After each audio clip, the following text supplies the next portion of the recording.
நேசன் நீர்தானையா, இதுவரை உதவினீரே.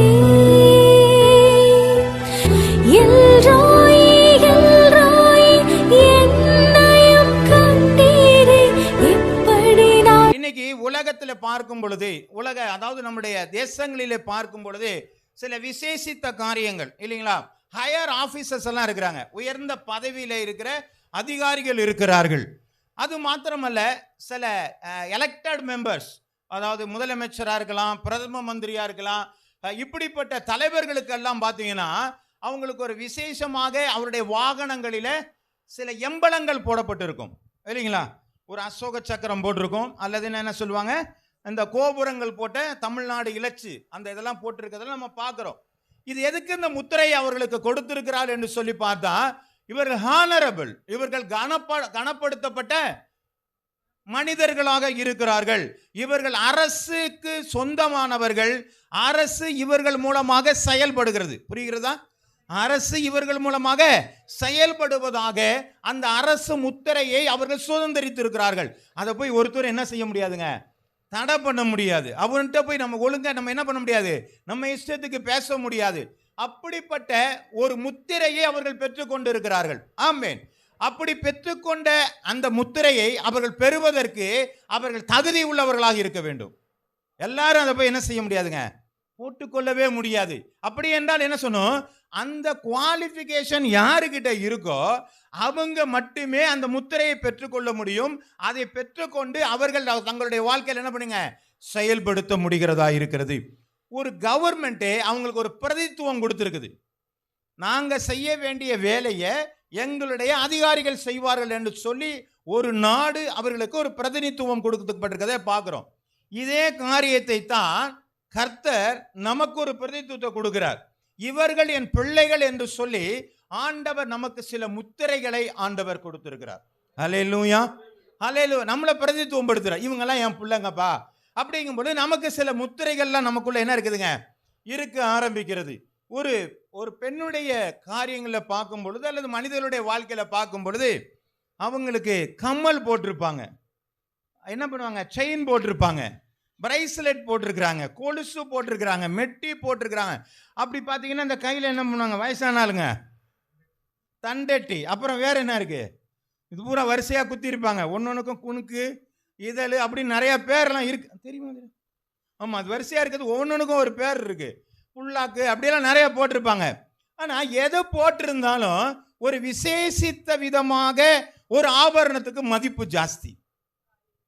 என்னம்மா, தாலி கூட ஒரு பிரச்சனை இல்லை, தாலி போடாதவர்களும் இருக்கிறாங்க. ஆனால் ஒரு முக்கியமான ஒரு ஆபரணம் நம்ம என்ன செய்யுதுங்க, அறிமுகப்படுத்தக்கூடியதாக இருக்கிறது. நம்மளை அறிமுகப்படுத்தக்கூடியதான ஒரு காரியம். உங்க பேரை எதில் எழுதிக்கங்க, உங்க இன்சியலை எதில் எழுதிங்க, மோதிரத்தில் போடுவாங்க. அப்போ இதுதான் இந்த மோதிரம் மற்ற நகையை போல அல்ல, இது என்னுடைய இன்சியலை வெளிப்படுத்து. புரியுதுங்களா?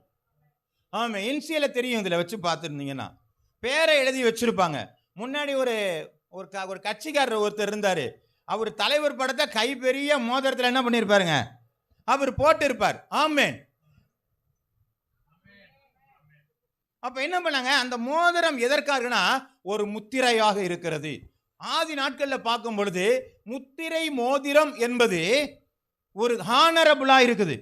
அதை யாருக்கிட்ட ஒரு ராஜா கொடுக்கிறானோ அவர் தன்னை போல இருக்கிற ஒரு அனுபவத்தை உள்ளவன் என்று சொல்லி அதை கொடுத்துருக்குறாங்க. ஆமென். ஆனா தன்னை போலங்கிறது மாதிரி நமக்கு ஒரு கடவுள் ஒரு முத்திரையை கொடுத்துருக்காருன்னு சொன்னா நம்ம கடவுளை போல அல்ல, கடவுளுக்காக ஒரு முத்திரை மோதிரமாக இருக்கிறோம். ஆமென். கடவுளை போல அல்ல, கடவுளுக்காக, கடவுள் நம்மூலமாக செயல்படுவதற்காக நமக்கு ஒரு முத்திரை மோதிரமாக நம்மை மாற்ற நமக்கு ஆண்டவர் என்ன செய்றாருங்க, விரும்புகிறார். ஒரு வசனத்தை வாசிக்கலாம். ஆகாய் எழுதின புத்தகம் 2வது அதிகாரம் 23வது வசனத்தை நாம் வாசிக்கலாம். ஆகாய் 2:23. சேனைகளின் கர்த்தர் சொல்லுகிறார், செயலத்தியேலின் குமாரனாகிய செருபாபேல் என்னும் ஊழியக்காரனே, உன்னை நான் அந்த நாளிலே சேர்த்து கொண்டு உன்னை முத்திரை மோதிரமாக வைப்பேன் என்று கர்த்தர் சொல்லுகிறார். நான் உன்னை தெரிந்து கொண்டேன் என்று சேனைகளின் கர்த்தர் உரைக்கிறார் என்று சொல் என்றார். ஹல்லேலூயா. அப்போ ஒரு மனிதனை செருபாபேலை ஆண்டவர் தெரிந்து கொண்டது நிமித்தமாக அவனுக்கு ஆண்டவர் சொல்கிறார், என்னுடைய முத்திரை மோதிரமாக நீ இருக்கிறாய். ஆமென், ஆமென். அப்போ கர்த்தருடைய பிரதிநிதித்துவம் ரெப்ரசன்டேட்டிவா யார் இருக்கான்னு சொன்னா செருபாபேல் இருக்கிறார். அப்ப கர்த்தர் என்ன நினைக்கிறாரோ அதை செயல்கூடிய நிலையில ஒரு முத்திரையாக யார் இருக்காருங்க? செருபாபேலா இருக்கிறார். அப்போ ஆண்டவர் நம்ம எல்லா ஜனங்களையும் ஒரு முத்திரை மோதிரமாக மாற்ற விரும்புகிறார். அல்லேலூயா.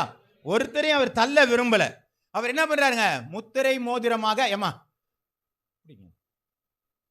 டைவர்ஷன் ஆகும். முத்திரை மோதிரமாக நான் கவனிங்க, என்ன கவனிங்க, முத்திரை மோதிரமாக மாற்ற விரும்புகிறார். ஆனா அவரு மாற்ற விரும்புகிறாரு. ஆனா சிலது அன்சைஸா போயிருச்சு. அவருக்கு சரியா ஃபிட் ஆகணும். ஒண்ணு பெருசா இருக்குது, இல்லைன்னா என்ன பண்ணுதுங்க? ஆமா, சின்னதா போகுது. ஆண்டவருடைய வேதம் சொல்கிறது, எங்கே 2-3 பேர் நாமத்தினாலே கூடி இருக்கிறீர்களோ அங்க நான் இருப்பேன். என்னை பிரஸ்தாபப்படுத்துகிற எந்த ஸ்தானத்தில் நான் அவர்களை ஆசீர்வதிப்பேன். ஆமென். என்னை நோக்கி கூப்பிடு, உன் அறிவு கெட்டாதமான இல்லை உனக்கு என்ன சொல்லாங்க எல்லாம் வாசலாம் சொல்றோம். அப்போ நம்ம கூப்பிடுற நேரம்லாம் யார் வர்றாங்க? நம் தேவன். என்னது? நம் தேவன் வருகிறார். இது விருப்பமா இல்லையாங்க? ஆமென், எல்லாருக்கும் விருப்பமா இருக்கு. ஆனா ஆண்டவர் எதிர்பார்க்கிற காரியம், ஏன் பிள்ளைங்க என்ன துதிக்கிறது வரல, அவர் மட்டும் வந்துடணும். எப்ப கூப்பிட்டாலும் வரணும். வீட்டில் இருந்தா கூப்பிட்டா வரணும், சபையில கூப்பிட்டா வரணும், தெருவில் கூப்பிட்டா வரணும், பிரச்சனையினால் வரணும். எல்லா நேரங்களிலும் தேவன் எனக்காக வர வேண்டும் என்று சொல்லி நாம் விரும்புகிறோம். ஆனா ஆண்டவர் ஒரு நாளை குறித்து ஆராதனையா, ஃபாஸ்டிங் பிரேயர்ப்பா, எல்லாது கூட்டம்ப்பா, வர்றீங்களாப்பான்னு கேட்டா நோ சாய்ஸ். ஆண்டவர் ரொம்ப பிஸி, ஷெட்யூல்டா ரொம்ப டைட்டா இருக்குது, அன்சைஸா போயிடுச்சு. தேவனை காட்டிலும் தங்களை மேலானவர்கள் எண்ணுகிற அந்த எண்ணம் அன்சைஸா போயிருச்சு. போடவே முடியல ஆண்டவரால. முத்திரை மோதிரம் தான் பயனற்றுச்சு. நீ முத்திரை மோதிரம் மாதிரி தான் போட்டாதாங்க பயனு. ஆமே, எத்தனை பேருக்கு புரிகிறது? ஆண்டவர் விரும்புகிறார் எல்லாரையும் கரெக்டா ஃபிட் ஆகணும் தான் விரும்புறாரு. ஆனா நான் ஃபிட் ஆக மாட்டேங்கிறேன். எனக்கு டைம் கொடுக்க நேரம் இல்லை ஆண்டவரே, எனக்கு நிறைய நேரம் இல்லை, என்னால் வர முடியாது, நான் அதில் செய்ய முடியாது. அப்போ நான் அதில் உள்ளேயே போக முடியல. சில பேர் சொல்றாங்க, ஆண்டவரே நான் அந்த காரியத்தை நான் உனக்கு செய்கிறேன் ஆண்டவரே, நான் உனக்கு இத்தனை 1000 ரூபாய் பணம் தந்துடுறேன் ஆண்டவரே. அப்போ என்ன பண்ணுறாங்க? ஆண்டவரை விலை பேசுகிற ஒரு காரியம் சுருக்கமாக வைக்க விரும்புகிறார்கள். ஆண்டவரை தங்களுடைய கட்டுப்பாட்டுக்குள் வைக்க விரும்புகிற ஒரு அனுபவம் சின்ன மோதிரமா போச்சு. அது அன்சைஸ்.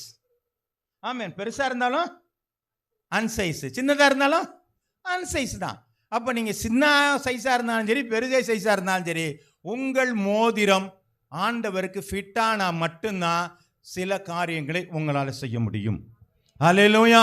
கர்த்தருடைய நாமம் மகிமைப்படுவதாக. கர்த்தருக்கு மகிமை உண்டா. ஒரு வசனத்தை வாசிக்கலாம். சகாரியா எழுதின புத்தகம் 4வது அதிகாரம் 7வது வசனம். பெரிய பர்வதமே நீ எம்மாத்திரம் செருபாபேலுக்கு முன்பாக சமபூமியாவாய், தலைக்கல்லை அவன் கொண்டு வருவான், அதற்கு கிருபை உண்டாவதாக, கிருபை உண்டாவதாக என்று ஆர்ப்பரிப்பார்கள். இப்ப என்ன சொல்றாங்க? பெரிய பர்வதமே நீ எம்மாத்திரம் செருபாபேலுக்கு முன்னதாக சமபூமியாவாய். அப்ப ஆண்டவருடைய வார்த்தை சொல்கிறது, என்னுடைய முத்திரை மோதிரமாக நாம் இருப்போமானால் நம்முடைய வாழ்க்கைக்கு முன்பதாக இருக்கிற மலைகள் சமபூமி ஆகிறதா இருக்கிறது. ஹல்லேலூயா. நீங்க அன்சைஸா இருந்தா வேஸ்ட். கர்த்தருடைய நாமம் மகிமைப்படுவதாக. அப்போ ஒரு முத்திரை மோதிரத்திற்கு விலையேற பெற்ற அதிகாரங்கள் இருக்கிறது. ஆண்டவர் அதை முக்கியத்துவப்படுத்த விரும்புகிறார். தன்னுடைய பிள்ளைகளை ஒரு நாளும் அவர் கீழானவர்கள் என்று சொல்லி விரும்பவில்லை. அவர் சின்னவனை 1000மும் சிறியவனை பலத்த ஜாதியுமாக்குற ஆண்டவர். அவனை புழுதியில் இருந்து எடுத்து பிரபுக்களோட உட்கார பண்ணுகிற ஒரு தேவனாய் இருக்கிறார். அப்படிப்பட்ட தேவன் நாம் அவருடைய கரங்களிலே சரியா ஃபிட்டா இருப்போமானா நமக்கு முன்பதாய் வருகிற மலைகள் பர்வதங்கள் சமபூமியாகிறது. கர்த்தருடைய நாமம் மகிமைப்படுவதாக. சங்கீதக்காரன் சொல்கிறார், 2வது அதிகாரம் 2 4 வசனங்கள் வரை வாசிக்கலாம். கர்த்தருக்கு விரோதமாகவும் அவர் அபிஷேகம் பண்ணினவருக்கு விரோதமாகவும் பூமியின் ராஜாக்கள் எழும்பி நின்று அதிகாரிகள் ஏகமாய் ஆலோசனை பண்ணி அவர் கட்டுகளை அறுத்து அவர் கயிறுகளை நம்மை விட்டு எரிந்து போடுவோம் என்கிறார்கள். பரலோகத்தில் வீற்றிருக்கிறவர் நகைப்பார், ஆண்டவர் அவரை இகழுவார். காரணம் என்ன? அவர் என்னுடைய அபிஷேகம் பண்ணினவருக்கு விரோதமாக. அது யாருக்குங்க? கர்த்தருக்கு விரோதமாய் அவர் அபிஷேகம் பண்ணினவர். அப்ப கர்த்தருக்கு முன்னிலையில என்னை அபிஷேகம் பண்ணினார் என்றால் எனக்கு விரோதமாக கூட்டம் கூடுகிற காரியங்கள் பார்த்து சொல்லுவார், ஆண்டவரே இவெல்லாம் ஒன்றும் பண்ண முடியாது, ஏன் இப்போ கூட்டம் கூட்டிகிட்டு இருக்கிறான்? ஆமென். உனக்கு விரோதமாக எழும்புகிற எந்த ஆயுதங்களும் வாய்க்காது போகும். அது வாய்க்காத போகணும்னு சொன்னா அவராலே அபிஷேகம் பண்ணப்பட்டிருக்கணும். அப்படி அபிஷேகம் பண்ணப்பட்டவர்களை ஆண்டவர் முத்திரை மோதிரங்களாக வைத்திருக்கிறார். ஆமென். கர்த்தருடைய நாமம் மகிமைப்படுவதாக. எடுத்து வாசிக்கலாம். ஆதியாகமம் புத்தகம் 41வது அதிகாரம் 42 44 42 44. பார்வோன் தன் கையில் போட்டிருந்த தன் முத்திரை மோதிரத்தை கலற்றி அதை யோசேப்பின் கையில் போட்டு மெல்லிய வஸ்திரங்களை அவனுக்கு உடுத்தி பொன் சரப்பணிகளை அவன் கழுத்திலே தரித்து தன்னுடைய 2ஆம் ரதத்தின் மேல் அவனை ஏற்றி தண்டனிட்டு பணியுங்கள் கூறுவித்து எகிப்து தேசம் முழுவதைக்கும் அவனை அதிகாரியாக்கினேன். பின்னும் பார்வோன் யோசேப்பை நோக்கி, நான் பார்வோன், ஆனாலும் எகிப்து தேசத்தில் உள்ள ஒருவனும் உன் உத்தரவில்லாமல் தன் கையையாவது தன் காலையாவது அசைக்க கூட. கர்த்தருடைய நாமம் மகிமைப்படுவதாக. ஒரு முத்திரை தரிப்பிக்கப்பட்ட ஒரு மனிதனுக்கு ஒரு ராஜ்யத்திலே எவ்வளவு பெரிய அதிகாரமாயிருக்கிறது. ஆமென். நான் பார்வோன், அவன் சொல்லுகிறான், நான் பார்வோன், ஆனாலும் எகிப்து தேசத்தில் உள்ள ஒருவனும் உன் உத்தரவில்லாமல் தன் கையையாவது தன் காலையாவது அசைக்க கூடாது. ஹல்லேலூயா. நாம் முத்திரை படப்பட்ட ஜனங்களாக, ஆண்டவருடைய முத்திரை மோதிரங்களாக நாம் நிலைத்து நிற்கும் பொழுது நமக்கு விரோதமாய் கைகளை அசைக்க முடியாது. ஹல்லேலூயா. இவ்வளவு காரியத்தை ஆண்டவர் வச்சிருக்கிறாங்க, இவ்வளவு காரியங்களை செய்கிறாரு. இந்த முத்திரை மோதிரத்திற்கு வல்லமை ஜாஸ்தி. இது ஏன் நம்மளால வச்சுக்க முடியல அப்படின்னா, நம்முடைய லேசித்தனம் நிறைய இருக்குது, நம்முடைய சோர்வுகள் நிறைய இருக்குது, ஆண்டவரை பறித்து புரிந்து கொள்ளாத தன்மை நிறைய இருக்குது. என்னை ஆண்டவர் எப்படியாக வைத்திருக்கிறார், எப்படியாக வைக்க விரும்புகிறார் என்பதை நாம் அறியாதபடினால நம்ம அப்படியே சாதாரணமாக நம்ம வாழ்க்கையில் என்ன பண்ணிட்டு இருக்காங்க, இருக்கிறோம் போகிறோம் வர்றோம் அப்படிலாம் இல்லைங்க. ஆண்டவர் நம்மை பராக்கிரமசாலிகளாக மாற்ற விரும்புகிறார். உன்னை அனுப்புனது நான் அல்லவோ. அல்லேலூயா. ஆண்டவர் நம்மை அனுப்பும் பொழுது நம்மளை பராக்கிரமசாலிகளாக அனுப்புகிற ஒரு தேவனாக இருக்கிறார். ஆனால் நாம தான் நமக்கு இருக்கிற பலம் என்னன்னே தெரியாமல் என்ன பண்ணியிருக்கிறாங்க, நம்ம இஷ்டத்துக்கு பண்ணுறதுனால நம்ம மோதிரமாக இருந்தாலும் அன்சைஸாக இருக்கிறோம், உபயோகப்படுத்த முடியல ஆண்டவரால். ஆனால் முத்திரை மோதிரம் தான், ஆனால் என்ன செய்ய முடியலங்க, பயன்படுத்த முடியல. ஏன்? லொடன்னு கலண்டு உளுந்துருதுப்பா, அது இஷ்டத்துக்கு போகுது, அது இஷ்டத்துக்கு வருது, அதனால என்ன பண்ண முடியல, பயன்படுத்த முடியல. நான் எனக்குன்னு வந்துச்சுன்னா மட்டும்தான் ஃபிட்டாக போட முடியும். அது பாட்டுக்கு வருது, லொடன்னு போனுச்சுன்னா என்ன பண்ணுறதுங்க, போக்குவரத்துமா இருந்தால் கீழே விழுந்துரும், அதனால செல்லாது. சுருக்கமாக இருந்துச்சுன்னா உள்ள மாற்றவே முடியல, அதுவும் வேஸ்ட், தள்ளி வச்சிருக்கிறவராக இருக்கிறார். கர்த்தருடைய நாமம் மகிமைப்படுவதாக. அப்போ இந்த முத்திரை மோதிரத்திற்கு சில தகுதிகள் இருக்கிறது. எப்படி ஒரு மனிதன் ஒரு அரசு அதிகாரியாக அல்லது ஒரு எலக்டட் ஜனங்களால் தேர்ந்தெடுக்கப்பட்ட ஒரு மனிதனாக இருக்கும் பொழுது அவனுக்கு ஒரு முத்திரை கொடுக்கப்படுகிறதோ, அது ஒரு தகுதி கொடுக்கப்படுகிறதோ, அப்படியாக முத்திரை மோதிரத்தை பெறுகிறவர்களுக்கு ஒரு குவாலிஃபிகேஷன் இருக்குது. கர்த்தருடைய நாமம் மகிமைப்படுவதாக. அந்த ஆண்டவருடைய அழைப்பில் எப்பொழுதுமே ஒரு ஒழுங்கு இருக்கும். ஆமென். நம்ம ஆண்டவருடைய சமூகத்தில் எல்லாரும் வந்துடலாம்னா எல்லாரும் வரலாம். ஆண்டவர் சொல்லுகிறாரு, கல்யாண வீட்டிற்கு அழைப்பு எல்லாருக்கும் வருகிறது. உறவினரெல்லாம் கூப்பிடுறாங்க, நான் எனக்கு வேலை இருக்கு நான் வரலன்னு சொல்லிட்டாங்க. எப்பா தெருவில் இருக்கிறவங்களாம் கூப்பிடுப்பா, எல்லாரும் கல்யாண வீட்டுக்கு வரணும்னு சொல்றாங்க. அப்படியாக நாமெல்லாம் தெருவிலே நின்றவர்களை கல்யாண வீட்டுக்கு அழைக்கப்பட்டவர்களாக இருக்கிறோம். ஆனாலும் தலைவன் வந்து சுற்றி பார்க்கும் பொழுது அங்கே கல்யாண வஸ்திரம் தரித்திராத ஒரு மனிதன் இருப்பது போல நம்முடைய வாழ்க்கையில குவாலிஃபை இல்லாத ஜனங்களும் சபைக்குள்ளாக இருக்கிறார்கள். அல்லேலூயா. இதைத்தான் வேதம் சொல்கிறது. அதுல ஒரு ஒழுங்கு இருக்கு. ஆசாரிப்பு கூடார கட்டும் பொழுது உன் இஷ்டத்துக்கெல்லாம் கட்டாத, நான் சொல்ற அளவின்படியாக கட்டு. அதை பெசலையில கூப்பிட்டு, எப்ப நான் கொடுக்கிற ஞானத்தின்படியாக பொருள்களை செய்ய. நோவாட்ட சொல்லும் பொழுது எந்த மரத்தினால நீ கட்டணும், அது எவ்வளவு அளவுல கட்டணும், எல்லாமே டிசைன் பண்றது யாருங்க? கர்த்தர் டிசைன் பண்றார். அப்போ நாமளும் கர்த்தரின்படியாக டிசைன் பண்ணப்பட்டவர்களாக இருப்போமானால், கர்த்தருடைய அளவின்படியாக நம்முடைய வாழ்க்கை இருக்குமானால், உங்களையும் என்னையும் ஆண்டவர் முத்திரை மோதிரமாக வைக்கிறார். ஆமென். கர்த்தருடைய நாமம் மகிமைப்படுவதாக.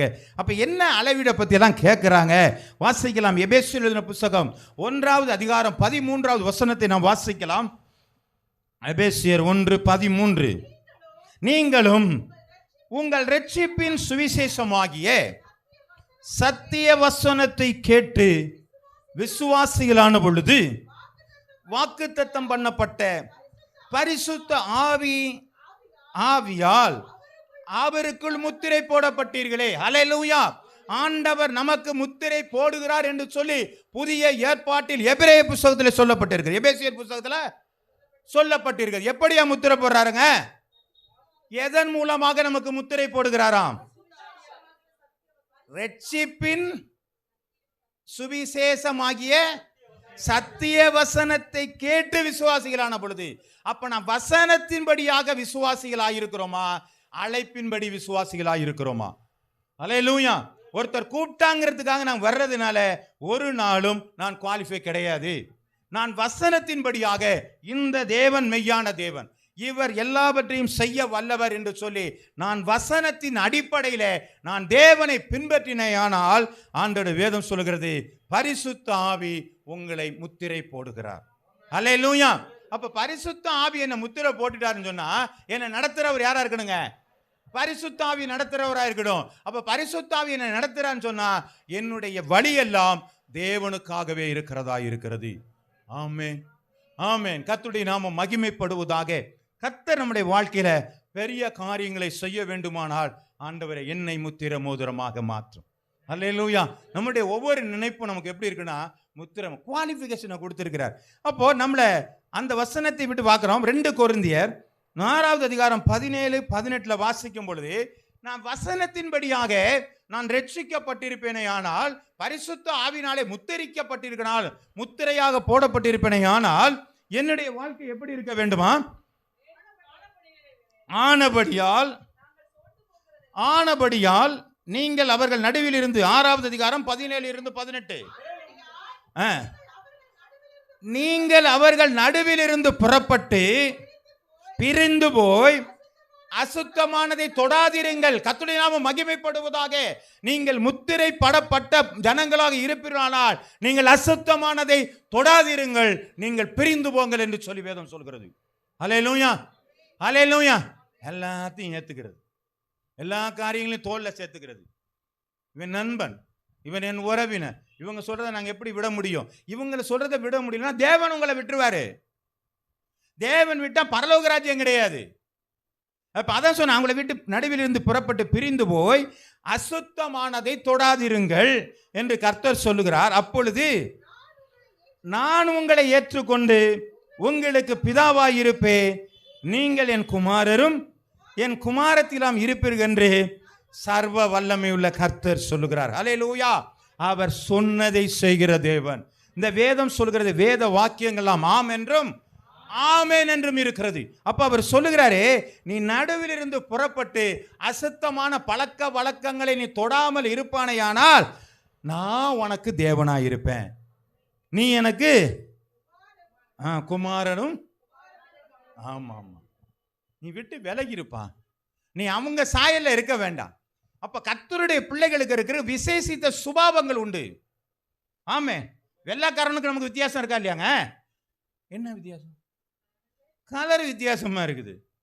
அவன் வெள்ளை வெள்ளையர்னு இருக்கிறான், நம்ம ஒரு மாதிரி ப்ரௌனிஷா இருக்கிறோம். ஏன்னா நான் இந்தியன், அவன் வெள்ளைக்காரன், அவனுக்கு அப்படித்தான் இருக்கும். அதே போல் நான் விசுவாசி, எனக்குன்னு ஒரு கேரக்டர் இருக்குமா இல்லையாங்க? ஆமே. அப்ப விசுவாசி இல்லாதவனுக்கு ஒரு கேரக்டர் இருக்குமா இல்லையாங்க? அந்த கேரக்டர் நமக்கிட்ட இருந்துச்சுன்னா, நான் ஆண்டவர் சொல்றாரு, நீ என் குமாரன் இல்லை. ஆமே. அப்போ ஆண்டவருடைய பிள்ளையா இருக்குன்னா அதுக்கு ஒரு தனி கேரக்டர் இருக்கு. ஆமே. பார்த்தாலே சொல்றாங்க, அப்பா இவங்கெல்லாம் நமக்கு சுத்தப்பட மாட்டாங்க, நகர்த்தி விட்டுரு, நம்ம வழிக்கெல்லாம் அவங்க என்ன பண்ண மாட்டாங்க, ஆமா வர மாட்டாங்க, நம்ம செய்யற காரியங்களை இவங்க செய்ய மாட்டாங்க, அப்பா நம்ம சாமிக்கு செஞ்சதை இவங்க செய்ய மாட்டாங்க. ஆமே. எல்லாம் சாமி தான் சொல்லிட்டு என்ன செய்ய முடியாதுங்க, நம்மளால போக முடியாது. ஆமேன். உலகத்தில் இருப்பவரை காட்டிலும் உங்களிடத்தில் இருக்கிறவர் பெரியவராய் இருக்கிறார். ஆமேன். இப்போ உலகத்தில் எது வேணாலும் இருக்கலாம், ஆனால் என்னிட்ட இருக்கிறவர் மட்டும் தான் பெரியவர். ஹல்லேலூயா. இது நமக்குள்ள உணர்வு வேணும். ஆமே. அப்ப என்னிடத்தில் பெரியவராய் இருந்தால் இதை காட்டிலும் பெரிது ஒன்றுமே இல்லை. ஆமே. ஆனா இதை காட்டிலும் பெருசா நம்ம நினைக்கும் பொழுது ஆண்டவர் டக்குன்னு சொல்லிடுறாரு, அப்பா நீ என் குமாரனும் இல்லை, நான் உன் பிள்ளையும் அப்பாவும் இல்லை. இல்லைங்களா? ஒரு மனுஷன் போய் சொல்றான், ஆண்டவரே உம்முடைய நாமத்தினாலே பிசாசுகளை துரத்தினோம் அல்லவா, உம்முடைய நாமத்தினால தீர்க்க தரிசனம்லாம் சொல்லணும் அல்லவா. ஆண்டவர், ஐ டோன்ட் நோ, எனக்கு தெரியாது உன்னை யாருன்னு. ஆண்டவரை சுவிசேஷம்லாம் சொன்ன ஆண்டவர், உனக்கு தெரியாதுன்னா முடிஞ்சு போச்சு. ஏன்? அவன் ஆண்டவருடைய பிள்ளையான அனுபவம் இல்லை. நீ சொல்லியிருக்கலாம், பிசாசுகளை துரத்தி இருக்கலாம், நீ ஆண்டவருடைய பிள்ளையாய் இருந்து தீர்க்க தரிசனங்கள் சொல்லி இருக்கலாம், எல்லாம் நீ செஞ்சிருக்கலாம். ஆனா என்னுடைய பிள்ளைகளாகும்படி உனக்கு அதிகாரம் இல்லை. ஏன்? எனக்கு உன்னை தெரியவே தெரியலையே, என்னை பற்றி உனக்கு புரிதல் இல்லை. அல்லேலூயா. அப்போ நம்முடைய வாழ்க்கையில செப்பரேஷன் ஒன்று இருக்கிறது, பிரிந்து போகிற அனுபவம் இருக்கிறது. அதனாலதான் தீர்க்கதரிசி என்ன பண்றாரு, சபிக்கிறதற்காக பாலாக் அவனை பிழையாமை கொண்டு வரும் பொழுது இவர்கள் ஜாதியோட கலவாது இருக்கிறார்கள். ஆமே. கர்த்தருடைய நாம மகிமைப்படும். அவங்கள்ட்ட உட்காந்து அவங்க என்ன சொல்லுவாங்க, தேவையில்லாத ஒரு காரியத்தை நம்மள்ட்ட சொல்லி நம்மளை அது மேலே இன்ட்ரெஸ்ட் படுத்தி விட்டுருவாங்க. ஆமே. ஏன்னா வேற என்ன பண்றான் பிசாசானவன், எப்பொழுது விழுங்கலாம் என்று. அப்ப நம்முடைய பரிசுத்தத்தை நம்ம தான் காத்துக்கணும். அந்நிய நுகத்திலே அவிசுவாசியுடன் பிணைக்கப்படாதிருங்கள். ஒளிக்கும் இருளுக்கும் சம்பந்தம் ஏது? விசுவாசிகளுக்கும் விசுவாசம் இல்லாதவர்களுக்கும் ஏதுங்க சம்பந்தம்? எல்லாரும் போல நான் இருந்துட்டேன்னு சொன்னா என்னை முத்திர மோதிரம் இல்லையே, நான் ஆண்டவருடைய பிள்ளை இல்லை. ஆண்டவர் சொல்ல, நீ என் பிள்ளையே இல்லப்பா, நான் உன் தேவனே கிடையாது. ஏன்? நீ என்னுடைய சாயலாவே வரல, நீ நடிக்கிற. ஆமே. கர்த்தருடைய நாமம் மகிமைப்படுவதா? வாசிக்கலாம். அப்போஸ்தலர் எழுதின புத்தகம் 2வது அதிகாரம் 40வது வசனத்தை எடுத்து வாசிக்கலாம். இன்னும் அநேக வார்த்தைகளால் சாட்சி கூறி மாறுபாடுள்ள இந்த சந்தையை விட்டு விலகி உங்களை ரட்சித்துக் கொள்ளுங்கள். அப்போஸ்தலர் இதுதாங்க ஒரு சபையினுடைய அஸ்திபார உபதேசம். அப்போஸ்தலர் 2ஆம் அதிகாரத்தில் இருக்கிற வசனங்கள் அஸ்திபார உபதேசம் என்று சொல்லப்பட்டிருக்கிறது. அந்த அஸ்திபார உபதேசங்கள் ஒன்றுதான், நீங்கள் இந்த மாறுபாடுள்ள சந்ததியை விட்டு விலகி உங்களை ரட்சித்துக் கொள்ளுங்கள் என்று புத்தி சொன்னான். அல்லேலூயா. நீங்க மாறுபாடான சந்ததியா இருக்கிறீர்களா? குவாலிஃபிகேஷன். நான் சொல்றது புரியுதுங்களா? நான் மற்றவங்கள போல போய் உட்காந்துட்டு இருக்க முடியாது. சாவூட்டில் போய் உட்காந்துட்டு நாங்களும் அழுதுட்டு இருக்கோம். ஏய், நாங்க பரலோக ராஜ்யத்தை பத்தி நாங்க என்ன பண்றோம்? ஆமா, நான் ஒரு நாள் சந்திக்க போறங்கிற இடத்துல இருக்கிறோம். நாம போய் அங்க என்ன பண்ண முடியாதுங்க. அவனோட சேர்ந்து நான் அழுதேன்னு சொன்னா, அப்ப இழந்து போனது அவன் செய்யற காரியத்தை நான் செஞ்சா நான் என்ன இல்லைங்க? புரியுதாங்க இல்லையாங்க? துக்கம் இருக்குங்க. நமக்குள்ள இருக்கிற ஆளு செத்துட்டாங்கன்னா நமக்கு துக்கம் இருக்கும், அழுக வரும், வராம இருக்கும். யாரோ ஒருத்தவங்க பக்கத்துல இருக்கிறவங்களை செத்து போயிட்டா இவன் போய் இன்னும் என்ன பண்றாங்க? இதெல்லாம் வேடிக்கை. அப்ப என்ன பண்றாங்க? மற்றவர்களை போல நான் என்ன பண்றாங்க? வேஷமாக திரிந்து கொண்டு இருக்கிறேன். இதெல்லாம் விட்டு முதல்ல விலகுங்க. இதுல நீங்க மாறினீங்கன்னா தான் ஆண்டவர் சொல்லுவார், நீதி என் புள்ளப்பா, நான் உன் தேவனா இருக்கிறேன், உன்னை முத்திரைமா, நீ நல்லா பர்ஃபெக்டா இருக்கிற, உனக்கு எல்லா காரியத்தையும் நான் செய்ய வர்றேன். அல்லேலூயா. இந்த முத்திரைக்கு மேல எதுவுமே நிக்க முடியாதுங்க. வாசிக்கலாம், தொடர்ந்து நம்ம வாசிக்கலாம். சங்கீதம் 4வது அதிகாரம் 3வது வசனத்தை நம்ம வாசிக்கலாம். பக்தி உள்ளவனை கர்த்தர் தமக்காக தெரிந்து கொண்டார் என்று அறியுங்கள். நான் கர்த்தரை நோக்கி கூப்பிடுகையில், அப்ப யாரு சொல்றதை கேட்பாரா? பக்தி உள்ளவனை கேட்பார். நம்ம பக்தி இருக்கிறோமா, அவபக்தியா இருக்கிறோமா? அப்பப்ப பக்தி வந்து போகிறதா இருக்கக்கூடாது. ஆமே, நினைச்ச நேரத்துக்கு பக்தி வருங்க. எனக்கு ஒரு பிரச்சனை, பள்ளிக்கூடத்து பிள்ளைகளுக்குலாம் அது அடிக்கடி வரும். அப்படிதான் பரீட்சை நேரத்தில் வந்தால் என்ன பண்ணுவாங்கங்க? ஆமாம்மா, கடவுளே வாங்க ஆண்டவரே, பரீட்சை நல்லா எழுதணும், நீ பெரிய கடவுள், அப்படி இப்படி எல்லாம் பொணாத்துவாங்க. அதுக்கப்புறம் அவர் யாருன்னு தெரியும். இது மாதிரி வந்து போகிறது கிடையாது. பக்தினா ஒரே மாதிரி தான் இருக்கணும். ஆமே, நம்மளுடைய கணவன் மனைவி இருக்கிறாங்கங்க. கணவன் மனைவி எப்படி இருக்கிறாங்க? ஒரே மாதிரி இருக்காங்களா, வித்தியாசமாக இருப்பாங்களா? வித்தியாசமாக இருப்பாங்களா? நீ ஒன்ட்ட இருக்கிறதெல்லாம் சொல்லக்கூடாது, பொதுவாக தான் நாங்கள் பேசுகிறோம். கர்த்தருடைய நாமம் வித்தியாசமாக எப்படி இருப்பாங்கங்க? நான் சொல்கிறது புரியுதுலாங்க? இதுதான் என் கணவர்னா கணவன், இதுதான் என் மனைவினா இதான் மனைவி. அதில் ஏதாவது மாற்றம் இருக்குமா? மாற்றம் இருக்குமாங்க? அப்போ கடவுளில் மாற்றம் நமக்கு ஏங்க இருக்குது? இன்னைக்கு இந்த கடவுள், நாளைக்கு அந்த கடவுள், நாளைக்கு அந்த கடவுள் ஏன் போகிறோம்? பக்தினா ஒன்று தான். இது என் கணவர்னா கணவன் தான். கல்யாணம் பண்ணியாச்சுன்னா முடிஞ்சு போச்சு. என்னைக்கு ஞானஸ்நானம் எடுத்து அவருக்குள்ளே வந்துட்டோமோ, ஏசு தான் என் மணவாளன், நான் அவருடைய மணவாட்டி. இதில் எந்த விதமான மாறுதலும் இல்லை. நீ யார் வேணாலும் அழகாக வேணாலும் வா, நீ நான் 10 கையோட கூட வேணாலும் வா, இல்லை பால் குடிக்கிற ஆளாக வந்தாலும் வா. சொல்லுது புரியுதாங்க? அங்கே போனீங்கன்னா பால் குடிச்சிக்கிட்டு இருக்காங்க அந்த சாமி, இல்லைங்களா? கண்ணு தண்ணியெல்லாம் ஊற்றிட்டு இருக்குதான். அதெல்லாம் எனக்கு தெரியாது. என் மணவாளன் தான் எனக்கு பெஸ்ட்டு. அல்லேலூயா. இதுதான் பக்தி உள்ளவன். நான் எப்படி என் கணவனை மட்டுமே நேசிப்பேன், ஒரு கணவன் தன் மனைவியை மட்டுமே எப்படி நேசிப்பேன் என்கிறானோ, அதே போல நான் என் தேவனை ஒரு காலம் நான் விட்டு விலகுவதில்லை. அல்லேலூயா. இதுதான் பக்தி. கர்த்தருடைய நாமம் மகிமைப்படுவதாக. இதுதான் குவாலிஃபிகேஷன். இன்னும் நிறைய இருக்கு, சொல்லிட்டு இருக்குது, நேரம் பத்தாது. நம்ம அடுத்தடுத்த தலைப்புகளை போகலாம். அப்போ முதல்ல நம்ம என்ன பார்க்க வேண்டியதுன்னு சொன்னா, எனக்கு ஆண்டவர் தன்னை முத்திரை மோதிரமாக வைக்க விரும்புகிறார். அப்படி அவர் வைக்கிற முத்திரை மோதிரமாக நான் இருக்கணும்னா அவருக்கு ஃபிட் ஆகணும். அப்ப அவர் அளவுக்கு தகுந்த மாதிரி, அவர் விரலுக்கு தகுந்த மாதிரி நான் என்ன செய்யணுங்க? என்னை மாற்றிக்கொள்ள வேண்டுமே தவிர என் சைஸுக்கு ஆண்டவர் விரலை பெருசாக்கிக்க. ஆமா, செருப்புக்கு தகுந்த மாதிரி காலை என்ன செய்ய முடியாது, மாற்ற முடியாது. நம்ம சைஸுக்கு தான் செருப்பு வாங்கணும். ஆமே, அதுபோல தேவனுடைய விரலுக்கு தகுந்த முத்திரை மோதிரமாக நீங்கள் மாறிவிடுங்கள். அவருடைய அளவுக்கு தக்கதாக. அவருடைய அளவு எப்படிங்க தெரியும்னா, நம்முடைய வேதத்தில் அவருடைய அளவு சொல்லப்பட்டு இருக்கிறது. அல்லேலூயா. எப்படியாக இருக்க வேண்டும் என்று சொல்லி வேதம் சொல்லுகிறது. அந்த வார்த்தையின்படி நாம் ஜீவிக்கும் பொழுது ஆண்டவர் சொல்றார், இவன் என் பிள்ளைகள், இவர்கள் என் ஜனங்கள், இவர்கள் என் துதியை சொல்லி வருவார்கள். ஆண்டவர் விட்னஸ் கொடுக்கிறாருங்க. கர்த்தருடைய நாமம் மகிமைப்படுவதாக. 2வது காரியம், தகுதி மாத்திரம் நமக்கு பத்தாது, இன்னொரு காரியம் நமக்குள்ளாக இருக்கிறது. அது என்னன்னு சொன்னா, நமக்குள்ளே ஒரு மெசேஜ் இருக்கணும், ஒரு செய்தி உள்ள காரியம் நம்மள்ட்ட இருக்கணும். புரியுதுங்களா? இல்லைங்களா? 2 பேர் ஓடனா, ஒரு ஆள்கிட்ட என்ன இருந்துச்சுங்க? செய்தி இருந்துச்சு. ஒரு ஆள்கிட்ட செய்தி இல்லை. ஆனால் செய்தி இருக்கிறவனை காட்டிலும் செய்தி இல்லாதவன் முன்னாடி ஓடி போயிட்டான். தாவீது என்ன பண்ணாங்க? கொஞ்சம் ஓரமாக நில்லுப்பா, என்ன பிரச்சனை அப்புறம் பேசிக்கிறேன், உன்ட்ட ஏதாவது செய்தி இருக்கா? ஒன்றும் தெரியல ஆண்ட, உள்ள ஓரமாக போய் நின்னுக்கு.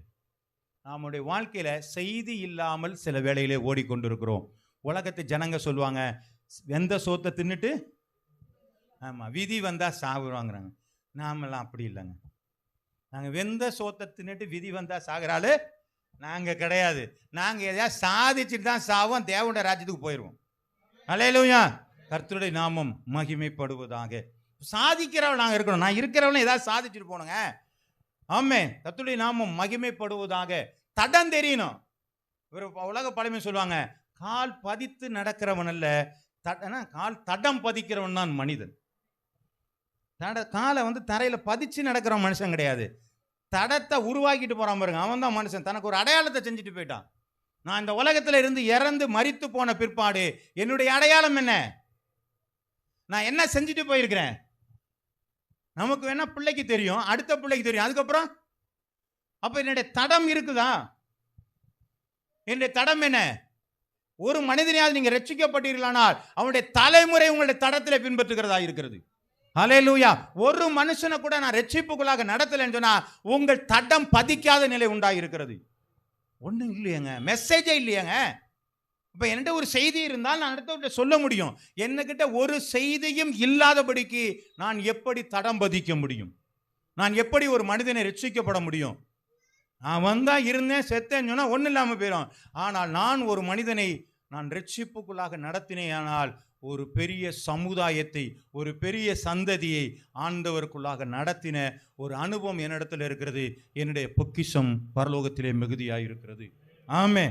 சும்மாவே உக்காந்துக்கிட்டு ஆண்டவரே ஆண்டனா தெரியும் பாவம் வேலையிலான்றுவார். ஃபிட்டாக மாட்டேங்கிறியே, சுருங்கியே நிற்கிறியே, கொஞ்சம் வெளியில வான்னு சொல்லி ஆண்டவர் கேட்கிறார். வாசிக்கலாம். சகாரியா எழுதின புஸ்தகம் 4வது அதிகாரம் 8 - 9 வரை. கர்த்தருடைய வார்த்தை எனக்கு உண்டாகி செருபாபேலின் கைகளில் இந்த ஆலயத்திற்கு அஸ்திபாரம் போட்டது. அவன் கைகளினாலே இதை முடித்து தீர்க்கும். அதனால் சேனைகளின் கர்த்தர் என்னை உங்களிடத்திற்கு அனுப்புகிறார் என்று அறியுங்கள். மெசேஜ் இருக்கு. யாரு அஸ்திபாரம் போட்டானான அவன் மூலமாக கட்டி முடிக்கப்படும். அப்ப செருபாபேல்ட்ட என்ன இருக்குங்க? ஒரு செய்தி இருக்கிற, ஒரு மெசேஜ் இருக்குது. அவன் தான் கட்ட போகிறான். அதனாலதான் ஆண்டவர் சொல்றாரு, அதனாலே சேனைகளின் கர்த்தர் என்னை உங்களிடத்திற்கு அனுப்பினார் என்று அறியுங்கள். கர்த்தருடைய நாமம் மகிமைப்படுவதாக. ஒரு செய்தி உள்ள மனுஷனாக இருந்தான் செருபாபேல். அவனுடைய வாழ்க்கையில ஒரு ஆலயத்தை கட்டணுங்கிற எண்ணம் இருந்துச்சு. எப்படியாவது கட்டி முடிக்க வேண்டும் என்று சொல்லி அங்கேருந்து வரும்போது ஒவ்வொருத்தரும் ஒவ்வொரு காரியத்தை செஞ்சுட்டு இருந்தான் இல்லைங்களா? செருபாபேல் ஆலயத்தை கட்டினான். வேற என்னத்தை கட்டினாங்க? பாபிலோன்லேருந்து வந்து ஒரு 3 குரூப் எதெல்லாம் கட்டினாங்க தெரியுங்களா? நெகேமியா அதங்கத்தை கட்டினா, செருபாபேல் ஆலயத்தை கட்டினா, எஸ்ரா சபையை கட்டினா. ஆமேன். செய்திகளை கொடுக்க ஆரம்பித்தான். அதுதாங்க ஒரு உன்னதமான காரியம். தடம் பதித்திருக்கிறார்கள். நாம் தடம் பதித்திருக்கிறோமா? நம்முடைய வாழ்க்கையில் தேவ செய்தி மெசேஜ் உள்ளே ஏதாவது இருக்குதா? எல்லாம் வேற ஏதோ போட்டு அடைச்சி வச்சிருக்கிறோம். நம்ம குறை கூட இருந்தால் தான் அதுக்குள்ளே என்ன பண்ணுங்க, ஏதாவது நிரப்ப முடியும். ஹல்லேலூயா. ஆண்டவருடைய வேதம் சொல்கிறது, தீர்க்கதரிசியினுடைய பிள்ளைகள் வேற ஏதாவது குடம் இருக்கா அப்படின்னா ஒன்றும் இல்லைன்னு என்ன பண்ணிடுச்சுங்க, என்ன வருகிறது நின்று போச்சு. நம்ம குடம் எம்டியாக இருந்தால் தான் ஆண்டவரை நிரப்ப முடியும்.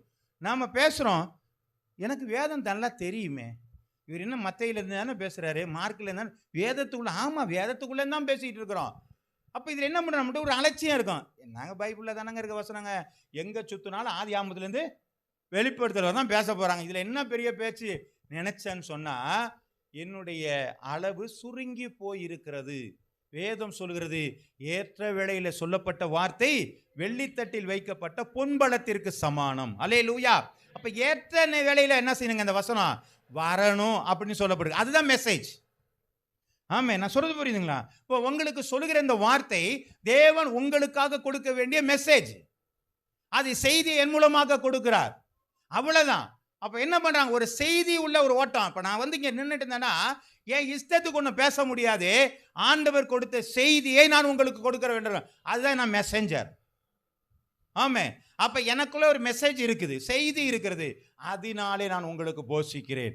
அப்ப நம்முடைய கர்த்தருடைய பிள்ளைகள் ஒவ்வொருவருக்குள்ளும் ஒரு செய்தி இருக்குமானால் அதை மற்றவர்களுக்கு பகிர்ந்து கொடுக்க முடியும். அது இல்லைன்னு சொன்னா பகிர்ந்து கொடுக்க முடியாது, இல்லைங்களா? குறைகுடம் நிறைகுடம் என்ன செய்யாதுங்க, ஒன்றும் இல்லாத குடமும் தழும்பாது.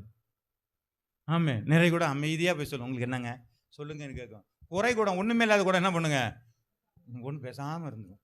அது மாதிரி ஒன்றும் இல்லாத குடமும் சும்மா இருந்துடும். செய்தியே இல்லாத இருக்கக்கூடாது. கர்த்தருடைய நாமம் மகிமைப்படுவதாக. வாசிக்கலாம். நியாயாதிபதிகள் எழுதின புஸ்தகம் 6வது அதிகாரம் 14வது வசனம்.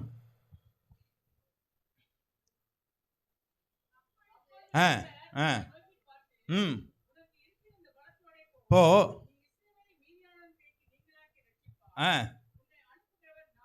ஒரு செய்தியோட போறாருங்க அவரு. முத்திரை மோதிரம் ஒரு செய்தி ஒன்றை இருக்குது. நான் அனுப்புறது நான் தான்ப்பா. ஏன் மீதியானார் நீ தான் முறியடிக்கணும், என் ஜனங்களை நீ தான் மீட்டு எடுக்கணும், உன்னதான் நான் நியாயாதிபதியா வச்சிருக்கிறேன். ஒரு சீல்டு, ஒரு என்ன பண்ணிட்டாருங்க, ஒரு சிம்பிளை என்ன பண்ணிட்டாருங்க, அது பேர் சிக்னல் ரிங், அப்படித்தானே? ஆமா, முத்திரை மோதிரம் அதை நம்ம கையில கொடுத்துட்டாரு. அப்போ கிதியோனை முத்திரை மோதிரமாய் மாற்றினபடினால்தான் அவன் என்ன பண்ணாங்க, யாரை ஜெயிக்க முடிஞ்சிச்சு? மீதியானரை முறியடிக்க முடிந்தது. காரணம், அனுப்புகிறது நான் அல்லவா. அப்போ ஒரு மெசேஜோட போறான், நிக்க முடியல ஒருத்தனாலையும். பெரிய காரியம்னா ஒன்றும் பண்ணலைங்க. என்ன பண்ணாருங்க? பானையை உடைக்கிறது, தீவெட்டியை பிடிக்கிறது, எக்காலத்தை ஊதுறது, இதுதான் வேலை. ஆமென். கர்த்தருடைய நாமம் மகிமைப்படுவதாக. உங்களையும் என்னையும் அனுப்பும் பொழுது நமக்கு என்ன தகுதி இருக்கோ அதன் மூலமாக நம்மளை பயன்படுத்துவார். அல்லேலூயா. இதுக்கு பெரிய எக்ஸ்ட்ரா குவாலிஃபிகேஷன்லாம் ஒன்றும் தேவையில்லை. அவனுக்கு கிதியோனுக்கு என்ன இருந்துச்சுங்க? என்ன தகுதி இருந்துச்சு? என்ன பண்ணா? நெல் எடுத்துக்கிட்டு இருந்தான், கோதுமை எடுத்துக்கிட்டு இருந்தான். இப்போ இதுதான் அவனுடைய பலன். இந்த பலத்தில் போய் நீ என்ன பண்ணு? பானையை விட போதுமில்லங்க அந்த பலனு. ஒரு நெல் அடிக்கிற மனுஷனுக்கு, கதிர்கட்டு அடிக்கிற மனுஷனுக்கு ஒரு பானை உடைக்கிற எவ்வளோ பெருசாக இருக்கும்? அவளை தான் பயன்படுத்துகிறார். அப்போ நமக்கு எல்லாத்துக்கும் ஒரு பெரிய பாஸ்டராகி தான் பிரசங்கம் பண்ணணும், அல்லது நிறையா நான் படித்து அப்படியே மண்டையெல்லாம் ஏற்றிக்கிட்டு, அதெல்லாம் ஒன்றும் வேணாங்க. உங்கள் வாயை விரிவாய் தர நான் நிரப்புவேன்னு சொன்ன ஆண்டவரை நினச்சிக்கிட்டு நீங்கள் போனீங்கன்னா உங்கள் மூலமாக ஆண்டவர் செய்வார். செய்தியை உங்களுக்கு ஆண்டவர் மெசஞ்சராக உங்களை மாற்றுவார், முத்திரை மோதிரமாய் மாற்றுவார். நீங்கள் பேசுகிற இடங்களிலே ஒரு வல்லமை வெளிப்படும். மலைகள், பர்வதங்கள் எல்லாம் சமபூமியாகும். கர்த்தருடைய நாமம் மகிமைப்படுவது. வாசிக்கலாம். மத்தேயு எழுதின புத்தகம் 28வது அதிகாரம் 19 20 வசனங்கள் வரை வாசிக்கலாம். ஆகையால் நீங்கள் புறப்பட்டு போய் சகல ஜாதிகளையும் சீஷராக்கி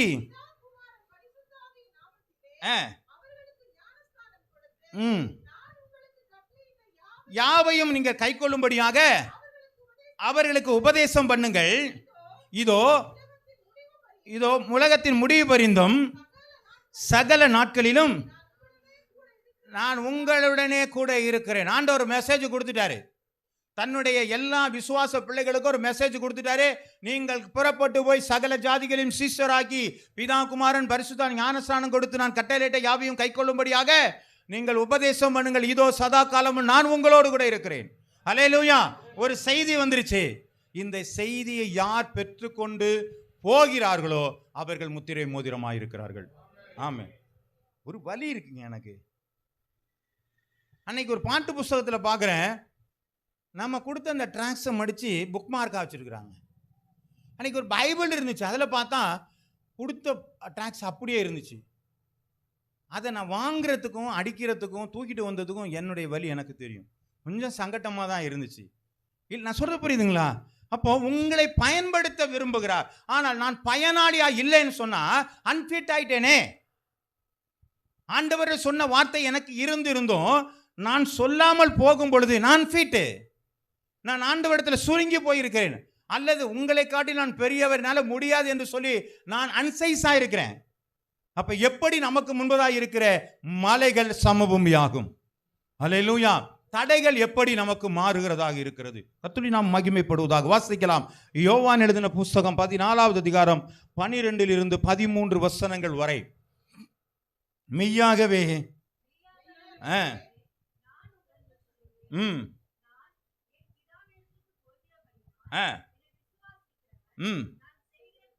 நான் செய்கிற கிரியைகளையும் தானும் செய்வான், இவைகளை பார்க்கிலும் பெரிய கிரியைகளை செய்வான்.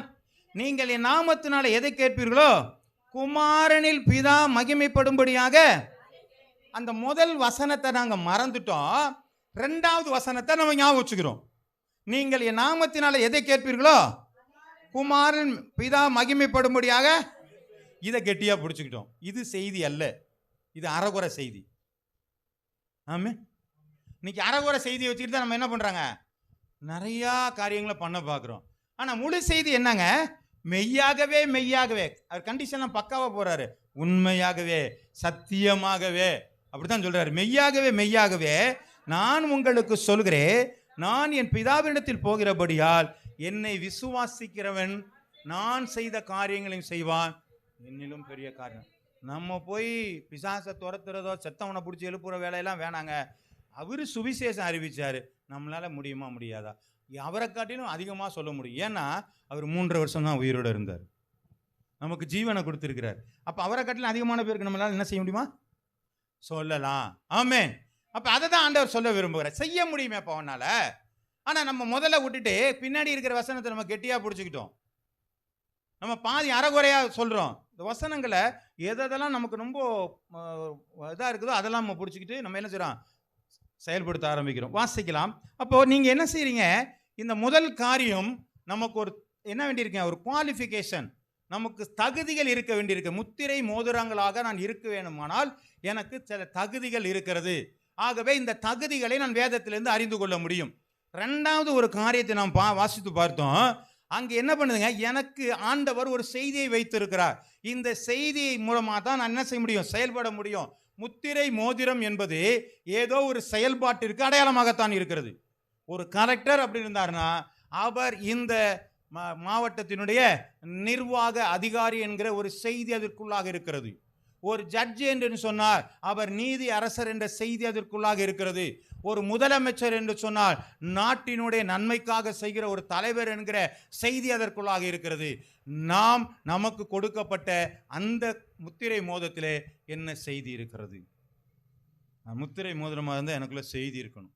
என்னை கொண்டு ஆண்டவர் என்ன செய்ய விரும்புகிறார், என்ன செய்யறதற்காக என்னை ஆண்டவர் தெரிந்தெடுத்திருக்கிறார், எதன் மூலமாக என்னை செயல்பட ஆண்டவர் விரும்புகிறார். இவ்வளோ காரியம் இருக்கு. இது எல்லாத்தையும் எடுத்தால் நமக்கு என்ன பண்ணாதுங்க, கன்வென்ஷன் கூட்டம் மாதிரி ஆயிரும், பத்தாது நேரம். சரி விடுங்க. அடுத்த ஒரு காரியத்தை வாய்க்கிறோம், டூ நாட் பிரேக். ஒட்டைக்கவே முடியாது. அதை அதுக்கு முன்னாடி போய் நிற்க முடியுங்களா? ஆண்டவுடைய அந்த சின்னத்துக்கு முன்னாடி, கவர்மெண்ட் எம்பளத்துக்கு முன்னாடி போய் நிற்க முடியுமாங்க? போய்யா நில்லையா அப்படின்னு சொன்னால் நிற்க முடியாது. அங்கே வர்ற என்ன பண்ணுவாங்க, பாடி கார்டு எஸ்கார்டெலாம் என்ன பண்ணுவாங்க, ஆமாம் தூக்கி தூர போட்டுட்டு போயிடுவாங்க. நம்மளை தடை செய்யவே முடியாது. வாசிக்கலாங்க. யாத்திராம் எழுதின புஸ்தகம் 1வது அதிகாரம் 12வது வசனம்.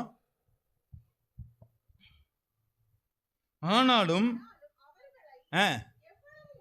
எவ்வளவு ஒடுக்கினார்களோ பலுகி பெருகினார்கள். எகிப்தில் இருக்கும் பொழுது ஆம்பளை பிள்ளைங்களே பெற்றுக்கூடாது.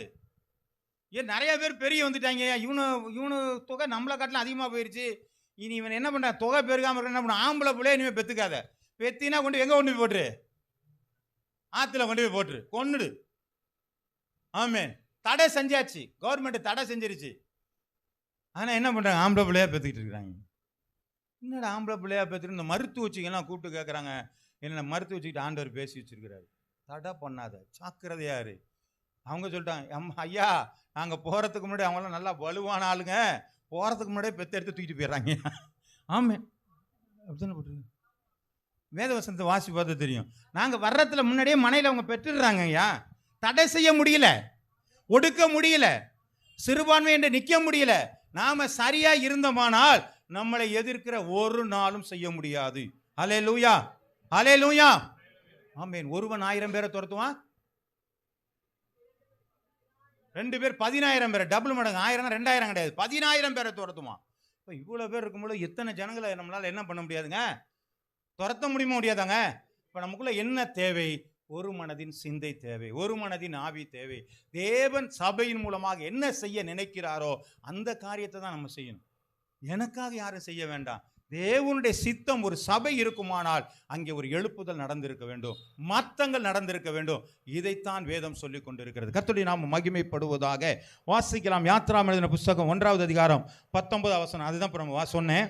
மருத்துவச்சிகள் அல்ல, நல்ல பலம் உள்ளவர்கள். போகும் முன்னவே ஒன்றும் பண்ண முடியலப்பா அவங்கள. நீங்க முத்திரை மோதிரம் வந்து அவங்களை ஒன்றும் என்ன செய்ய முடியாதுங்க. உங்களுக்கு விரோதமாக எதிர்க்கிற எந்த ஆயுதங்களும், அதுதான் வேதம் சொல்கிறது. வாசிக்கலாம். அப்போஸ்தலர் எழுதின புஸ்தகம் 5வது அதிகாரம் 38 39. என்னவென்றால் செய்யாமல்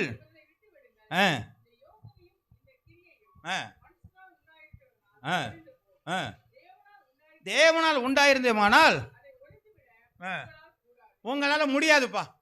அவங்க பாருங்க, பேதுரும் யோவானும் வந்து அவங்க என்ன செய்யறாங்க, பிரசங்கம் பண்ண பிரசங்கம் பண்ணக்கூடாதான்னு சொல்லி அங்க இருக்கிறாங்க, தடை பண்றாங்க, இவங்களை ஏதாவது ஒழிச்சு கட்டணும் பாக்குறாங்க. அங்கிருந்த யூத ரவி சொல்றான், கமாலியல் சொல்றான், ஏய் அவங்கள ஒன்றும் பண்ணாதீங்கப்பா, இது மனுஷரால வந்துச்சுன்னா அப்படியே ஒளிஞ்சு போகும், தேவனாலே வருவதானால் ஒழித்து விட உங்களால முடியாது, தடை செய்யவே முடியாது.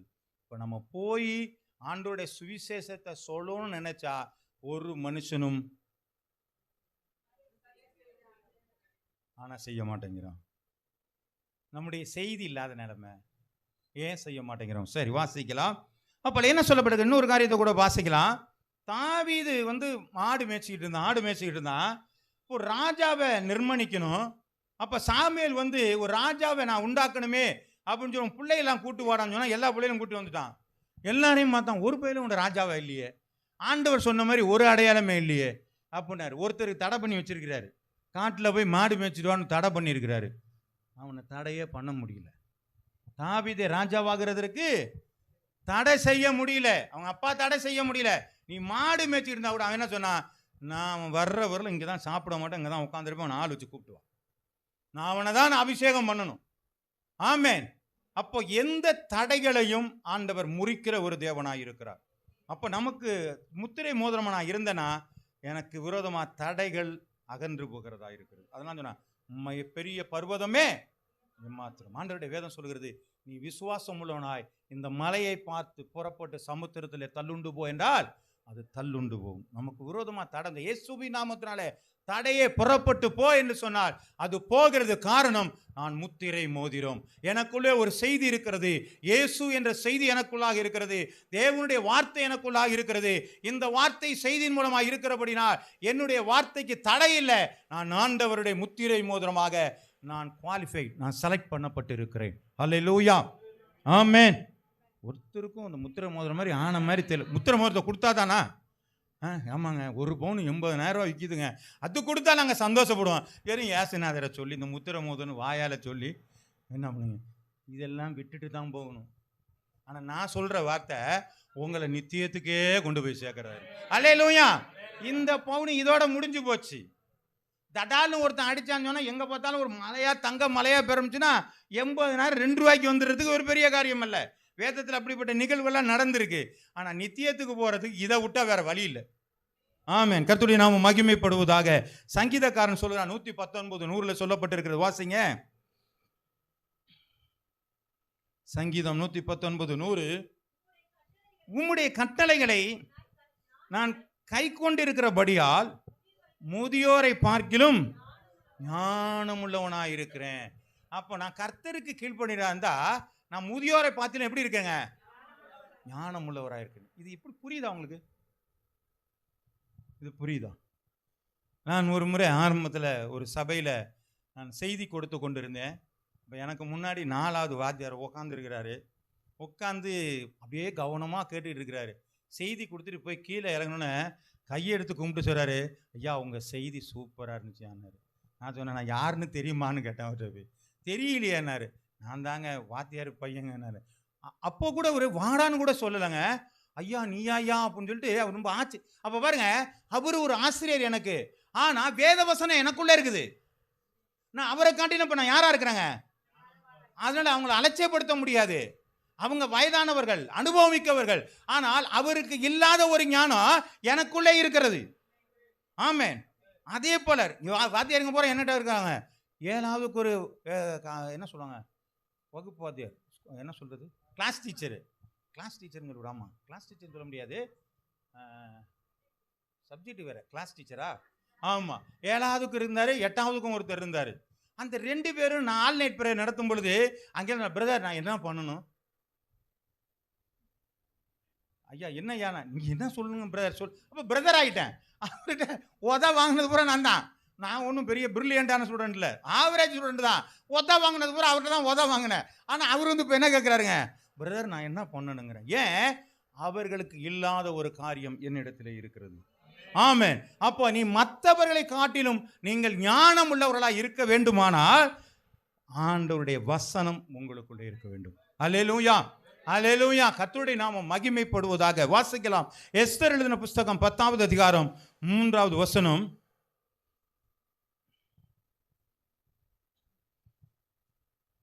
யூதனாகிய மொர்தெகாய் அகாஸ்வேருக்கு 2வதவனும் யூதருக்கு பெரியவனும் தன் திரளான சகோதரருக்கு பிரியமானவனுமாயிருந்து அன்றி தன் ஜனங்களுடைய நன்மையை நாடி தன் குலத்தோருக்கெல்லாம் சமாதானம் உண்டாக பேசுகிறவனாக இருந்தான். முர்தகாயை தூக்கி கொண்டு வாசல்ல காவல் போட்டு வச்சிருந்தாங்க. ஆமாம், அவனை தூக்குல போடணும் கூட நினைச்சுக்கிட்டு இருந்தான். தட்டையே பண்ண முடியலங்க அவனை. ஆமன் எவன் தூக்கணும்னு சொல்லி தூக்கு மடைஞ்சானா அவனே தூக்கி போட்டாச்சு. ஆனால் முர்தகாய் உயர்த்தப்படுகிறவனாய் இருக்கிறான். அவனுக்கு கொடுக்க வேண்டிய கணங்கள் கொடுக்கப்படுகிறது. காரணம், நீங்கள் நானும் முத்திரை மோதமாய் இருந்தால் நமக்கு வர வேண்டிய கணம் ஒருவராலும் தடை செய்ய முடியாது. ஆசீர்வாதங்கள் தடை செய்ய முடியாது. ஆண்டவருடைய கிருபையை தடை செய்ய முடியாது. தேவனிடத்திலிருந்து வருகிற எல்லா ஆசீர்வாதங்களும் ஒரு நாளும் தடைபடாது. நீங்களும் நானும் முத்திரை மோதிரமாக இருந்தால் எந்த விதத்திலும் தடைபட முடியாது. ஏன்?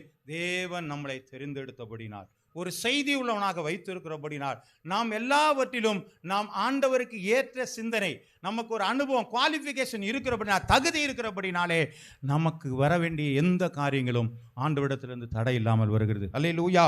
வாசிக்கலாம். வெளிப்படுத்தின விசேஷம் 2வது அதிகாரம் 17வது வசனம். ஆவியானவர் சபைகளுக்கு சொல்லுறதை காதுள்ளவன் கேட்க கடவன்.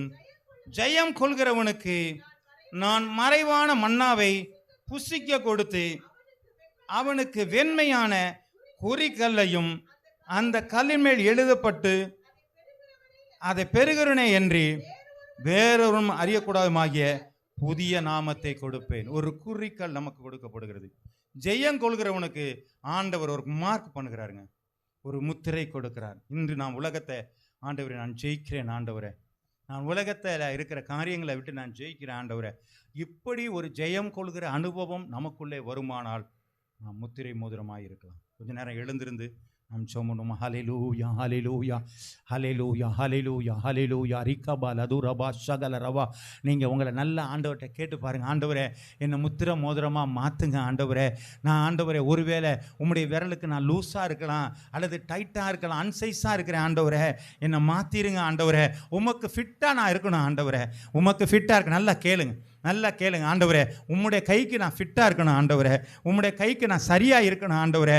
எனக்கு நல்ல செய்தியை தாங்க ஆண்டவரே. கர்த்தாவே, எனக்கு நல்ல தகுதியை தாங்க. கேளுங்க, கேட்குறவன் தான் பெற்றுக்கொள்ளலாம், கேட்காம நீங்கள் ஒரு நாளும் பெற்றுக்கொள்ள முடியாது. ஹல்லேலூயா ஹல்லேலூயா ஹல்லேலூயா ஹல்லேலூயா ஹல்லேலூயா ஹல்லேலூயா. நீங்கள் கொஞ்சமாக கேட்டிங்கன்னா கொஞ்சமாக கிடைக்கும். நீங்கள் எதில் அளக்குறீங்களோ அதில் தான் அளக்க முடியும். நீங்கள் அதிகமாக கேட்டிங்கன்னா அதிகமாக ஆண்டவர் கொடுப்பார். நீங்கள் கொஞ்சமாக கேட்டிங்கன்னா கொஞ்சமாக தான் ஆண்டவர் கொடுக்குறார். ஹல்லேலூயா. ஆண்டவர் ஆனாலும் ஆண்டவரை அமுக்கி குலுக்கி சரிந்து விழும்படி கொடுக்கிற தேவன். நீங்கள் நல்லவற்றவரமாய் கேளுங்க. ஆண்டவரை என்னை தகுதிப்படுத்துங்கன்னு கேளுங்க. ஆண்டவரை என்னை தகுதிப்படுத்துங்கப்பா. ஆண்டவரை என்னை ஒரு குவாலிஃபைடாக மாற்றுங்க. ஆண்டவரை உம்முடைய பிள்ளையான குவாலிஃபைடாக, உம்முடைய அளவின்படியாக, உம்முடைய வார்த்தையின்படியாக, உம்முடைய சத்தியத்தின்படியாக ஆண்டவரை நாங்கள் ஜீவிக்கும்படிக்கு எங்களை மாற்றுங்க ஆண்டவரே. ஹல்லேலூயா ஹல்லேலூயா ஹல்லேலூயா ஹல்லேலூயா ஹல்லேலூயா ஹல்லேலூயா. ஆண்டவரே, என்னுடைய வாழ்க்கையில் ஒரு செய்தி இருக்கணும் ஆண்டவரே. உம்முடைய வேதத்தில் நீங்கள் கொடுத்த செய்தி இருக்கணும் ஆண்டவரே. நீர் எங்களை அனுப்பின நோக்கம் இருக்கணும் ஆண்டவரே. கர்த்தாவே, எங்களை எதற்காக தெரிந்து கொண்டீரோ அந்த செய்தி எனக்குள்ளே இருக்கணும் ஆண்டவரே. அதை புரிந்து கொள்கிற தன்மை எனக்குள்ளே இருக்கணும் ஆண்டவரே. ஒரு செய்தி உள்ளவனாக என்ன மாற்றுங்கன்னு கேளுங்க. கேளுங்க, செய்தி உள்ளவனாக மாற்றுங்கன்னு கேளுங்க ஆண்டவரே. தகுதி உள்ளவனாக கேளுங்க, செய்தி உள்ளவனாக கேளுங்க. ஹல்லேலூயா ஹல்லேலூயா ஹல்லேலூயா. உங்களுடைய வாழ்க்கையில் ஆண்டவர், நீங்கள் முத்திரை மோதிரமாக இருந்தால் உங்களுக்கு முன்பதாக ஒரு தடையை நிற்க முடியாதுங்க. நீங்கள் முத்திரை மோதிரம், உங்களுக்கு முன்பதாக இருக்கிற தடைகளை நீங்கள் மாற்றி போடுவீர்கள். அழுகையின் பள்ளத்தாக்கை உருவ நடந்து அதை நீரோற்றாக்கி கொள்ள முடியுமே. அலரிகபா ராஜரபா ஷகலரகலரபா ரிகந்தரால் ருகமா துகபா ரகமா ஷகலரபா. ஹல்லேலூயா ஹல்லேலூயா ஹல்லேலூயா. நல்லா கேளுங்க, நல்லா கேளுங்க. நல்ல ஆண்டவரே, உம்முடைய முத்திரை மோதிரம், உம்முடைய முத்திரை மோதிரம் ஆண்டவரே. Signal ring. ஆண்டவரே, என்னை மாற்றுங்க. உம்முடைய அளவின்படியாக நான் ஜீவிக்கணும். ஒரு நாள் நான் விலகிறவனா இருக்கக்கூடாது ஆண்டவரே. உமக்கு ஸ்தோத்திரம், உமக்கு ஸ்தோத்திரம் ஆண்டவரே. என்னை நீங்கள் மாற்றுகிறதற்காக ஸ்தோத்திரம். ஒரு நாளும் ஆண்டவர் வழி விலகி போகாமல், ஆண்டவரை நாங்கள் விழுந்துடாமல் ஆண்டவரை எங்களை பாதுகாத்து கொள்ளுங்க ஆண்டவரே. நாங்கள் பலவீனம் ஆண்டவரே, நாங்கள் மாமிசத்தின் பிள்ளைகள், பலவீனமாக இருக்கிறோம் ஆண்டவரே. எங்களுடைய பலவீனத்தில் உங்கள் பலன் பூரணமாக இருந்து எங்களை வழி நடத்தும்படியாக வேளையில் ஒப்புக் கொடுக்குறோம் ஆண்டவரே. உமக்கு ஸ்தோத்திரம்.